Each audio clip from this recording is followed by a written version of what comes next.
Patriot Hour for Sunday, September 22nd, 2019. All right, folks, we are going live here and doing our update. Let me get a few things fired off here.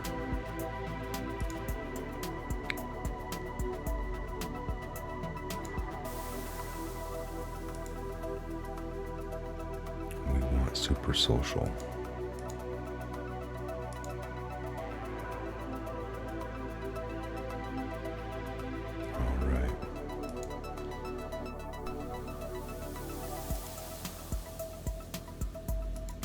All right, good morning, Patriots. I see a few mods in here. We got Danielle Bird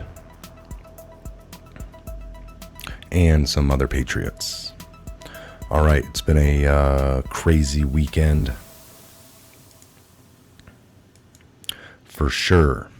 We got a video here of from the Gateway Pundit talking about the double standards and Trump doubling down on Biden.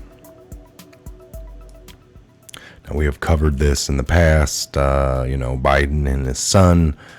Biden threatened the Ukraine government to hold billions of dollars unless they stop the investigation into the natural gas company that his son was on the board of. And he didn't know all that. It was just a, coincidence. To do it of India, and I look forward to doing it. Well, will you discuss what the... Joe and Hunter Biden have enriched themselves personally because of their involvement in Ukraine? Well, not only Ukraine, take a look at China. They took a tremendous amount of money out of China. Now, if they ever took over a China negotiation, he would sell us out. Look at all the money he made in China. The son, he knew nothing. The son is a stiff. He knew nothing. And he's making hundreds of thousands and millions of dollars. And he did the same thing in Ukraine. He knows nothing. This is a very dishonest thing that Joe Biden did. And then he said he never spoke to his son. Does anybody believe that one? But then he also said long before that he did speak to his son. So he lied again. But what he said is that he wouldn't give, I think it was billions of dollars to Ukraine unless they fired the prosecutor who was looking at his son and his son's company, the company that his son worked with. And that's a very dishonest thing. And I'm not looking to hurt Biden. I'm not even looking to hold him to it, to be honest. But he said a very bad thing. He said a very foolish thing. Now me, on the other hand, my conversation with the president, the new president of Ukraine, was perfect. They put out a statement last night. They said the same thing. It was a warm, friendly conversation. There was no quid pro quo. There was nothing. It was a perfect conversation. Mr. President, will you bring up Joe Biden? Go ahead. How do you explain the military aid? How do you explain delaying military aid given the... Because I want Germany, and I want France, and I want the European Union to put up money. And I didn't delay anything. We paid the military aid to the best of my knowledge. Listen to me. I gave so much. And there you go. Biden. It's a boomerang. It's a year of the boomerang, folks. This story, this is what it's really all about here, is that this did happen. Again, they're only mad if it was Trump. Right now we're arguing, we don't know the, details of anything. Got this whistleblower. We're going to get everything, all the facts. That's the funny thing. If we just wait long enough, we'll get all the facts. There'll actually be paperwork that comes out. And then we can get all the facts to it. So, but what we do know, and the facts are already out, point to Biden. So in the 2018 book, Secret Empires, How the American Political Class Hides Corruption and Enriches Families and Friends, Peter Schweizer revealed how the Biden family secured a $1 billion China deal just days after former Vice President Joe Biden visited China in 2013. The Clintons aren't the only ones securing huge contracts with foreign governments off their political status. Joe Biden and his son Hunter Biden So the Biden bombshell is one of many revealed in the new investigative book, Secret Empires, how the American political class hides corruption and enriches family and friends by Government Accountability Institute president and Breitbart News senior editor-at-large, Peter Schweizer. He's done great books, folks. I've read the Clinton Cash, which I've seen like the documentary movie as well. Sparked an FBI investigation into the Clinton Foundation.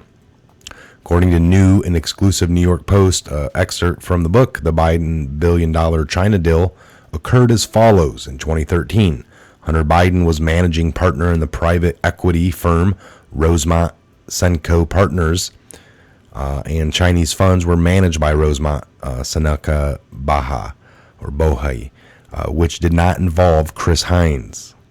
In December of that year, Vice President Biden and his son Hunter flew aboard Air Force Two directly to China. 10 days after a trip, a subsidiary of the Bank of China named Bohai Capital signed an exclusive deal with Hunter Biden and Chris Hines, Rosemont, to form a $1 billion joint investment fund called Bohai Harvest, RST. The deal was later increased to $1.5 billion. The Chinese government was literally funding a business that they co-owned, along with the sons of the two American most powerful decision makers, writes Schweizer in The Secrets of the Empire. So that was taken right out of the book. Now, the Biden bombshell was just one of many revealed in this book that Peter Schweizer wrote. So on Sunday, President Trump spoke with reporters before traveling to Houston for a joint rally with Indian Prime Minister Modi. During the pressure, Trump defended his Ukraine call as perfect and then took a swift turn to Hunter Biden's $1 billion pay-for-play deal with China. So we just watched that video. You guys got to see it. Interesting, to say the least here, folks. All the attention's coming right back to where it should be. This is projection every time. When there's something true and real on the one hand, the other group screams a little louder and tries to project it right upon their opponent. So this is hilarious, to say the least. Hilarious. All right, let's look at a few other headliners here, see what's going on this Sunday morning. Project Baltimore investigation. Students who missed more than 100 days of school were allowed to graduate. Okay, go figure. Millions of people died thanks to Rachel Carson, the mother of environmentalism. 50 years of doomsday climate change predictions that didn't come true. Talk about a conspiracy. We were just bringing this up the other day. So 50 years of doomsday climate change predictions that didn't come true. This post first appeared at Fellowship of the Minds. Yesterday, September 20th, 2019, was Friday, a school day. But countless young people in the U.S. and across the world skipped school to protest in a global climate strike. In the woke San Francisco Bay Area, school children skipped school to protest about climate change, putting pressure on politicians and corporations, as they say, are contributing to an environmental crisis. As reportedly by Berkeley's side, one of the protesters, Berkeley High Junior Adrian Merman, 16, described climate change as apocalyptic. She warned, there's a deadline on our existence and a deadline on what we can reverse this. When climate change and climate justice was connected to the environmental racism, it became more than just the ice caps are melting and more. This affects us all of us, and every single one of us can help stop this. Merman was echoing the doomsday warnings of adults like Al Gore, who predicted the North Pole would be ice-free by 2016. Prince Charles, who said in 2009 that because of capitalism and consumerism, we had just 96 months or 8 years, i.e. until 2017, to save the world. And more recently, Representative Alexandria Ocasio-Cortez, famous Democrat from New York, who proclaimed Miami would disappear in just a few years due to climate change. So I hope they can all swim down there, because it's a year away now. Writing the Competitive Enterprise Institute on September 18th, 2019, Myron Abel and Stephen J. Milloy reminded us that Gore, Chucky, and AOC are just the latest instances of doomsayers who have been predicting climate and environmental disaster since 1960s. Like Gore, et al., the makers of these apocalyptic predictions often are individuals holding respected positions in the government and science. The problem is this: none of the apocalyptic predictions with due dates as of today have come true, and the media won't report on the failed predictions. They only launch at the beginning of them. What follows is a collection of apocalyptic climate predictions from notable people in the government and science. Number 1, 1967, Stanford University. Population biologist Paul Ehrlich said that because of unrestrained population growth, the time of famines was already upon us and would be disastrous by 1975. 2 years later, in 1969, Ehrlich warned that by the time we have enough evidence to convince people about the world's runaway population growth, a limited food supply, and man's contamination of the environment, you're dead because everybody will disappear in a cloud of blue stream in 20 years. 1989. They were pushing that one. So the whole overpopulation thing, folks, I like to always tell people, you can take the whole 7 billion people on this planet and put them in the state of Texas, and everyone would have about 1 acre. All right. Now we know that's not even feasible because there's a lot of small children or people that live with other people, small kids that live with families, so all 7 billion people wouldn't need an acre. You can be fitting 3 to 4 people in that 1 acre because they're like a family. But again, you can take 7 billion, give them an acre each. The way they have you thinking that if you brought 7 billion people in the United States, it'd be stacked up from here to the moon. I mean, there's just so many people. We're overpopulated. So all 7 billion people can fit in the state of Texas and have an acre, a lot of elbow room. Unbelievable. The lies. So this guy, 89, came and went. A year later, 1970, Ehrlich once again sounded a doomsday warning that the oceans would be dead as Lake Erie in less than a decade, and that America would have water rationing by 74 and food rationing by 1980. None of this came true. In 1970, James P. Lodge Jr., a scientist at the National Center for Atmospheric Research in Boulder, Colorado, predicted that air pollution, and would liberate the sun and cause a new ice age in the first third of the 21st century. And that if the current rate of increase in electrical power generation continued, the demands for cooling water boil dry the entire flow of rivers and streams of the continental U.S. 71.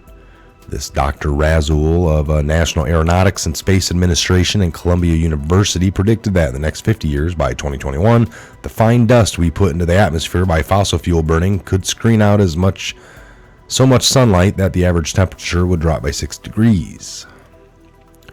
1972, R.K. Matthews, chairman of Brown University, Department of Geological Sciences, wrote in a letter to the President Richard Nixon that a global deterioration of climate by order of magnitude larger than any heretofore experienced by civilized mankind is very possible, and indeed may be due very soon, and kind of by 2015.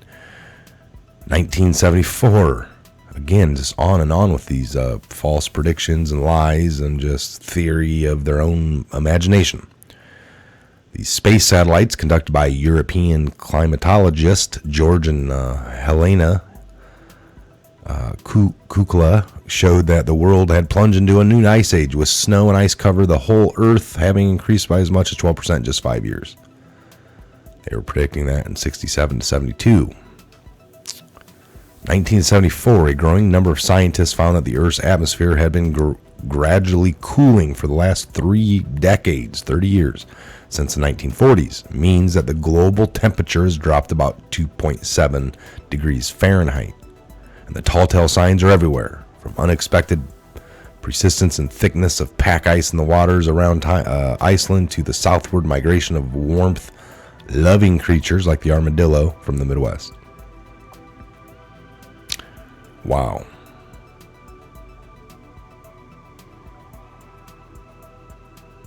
Wow. Unbelievable, folks. So, summary, modern-day doomsayers have been predicting climate and environmental disasters since the 60s, and they continue to do so today. None of the apocalyptic predictions with due dates, as of today, have come true. Which we just kind of went through all this, folks. But this is unbelievable. Here's all the articles, all the propagated. And this is great that this article just came up, or I just literally found it this morning because I was just saying this. I watched something the other day where they were actually showing video clips from the 60s and 70s into the 80s from Time Life, different magazine articles, just similar to this here, and they've been doing it. And then when these dates come, or it's kind of funny that they forget that they wrote articles. There was news clippings, newspaper articles, actual videos. It's just propagated, folks. It's just another crisis. And you can, like I said, I like to just say these deep state people, they like to keep a really big issue on our plate. They want to sell us all the gas cars and the gas engines when we know we can be having possible hydrogen cars that run off water, separated, but yeah, they keep us in these gas cars with gas and oil. And then after we all have them, then they want to tell us, oh, these are creating an issue. It's your fault. It's our fault. Everything's always our fault. What are you going to do to fix it? We need your money. Give us some more tax dollars, and then it's just another means to an end to create the chaos, offer you the solution, and lead you on down another path to more chaos eventually. So it's a funny game. All right, I just wanted to do a little live show here this morning, do a little something different. We got it going live. At the same time, I'm just doing a video to get some news out for the Patriot Hour. We'll probably do this from time to time. It gives an opportunity for some actual chats to come up for the people that don't normally take into a live show. So we appreciate it. Again, here at the Patriot Hour, you guys tune in. There's going to be several videos, possibly a live show later this evening. Nothing too late. Maybe a 6 or 7 o'clock Eastern Standard Time video, possibly Woodman. Who knows? We'll see what's going on. But again, have a great morning into your afternoon. We'll see you back here at the Patriot Hour on the next update video. You guys have a great morning.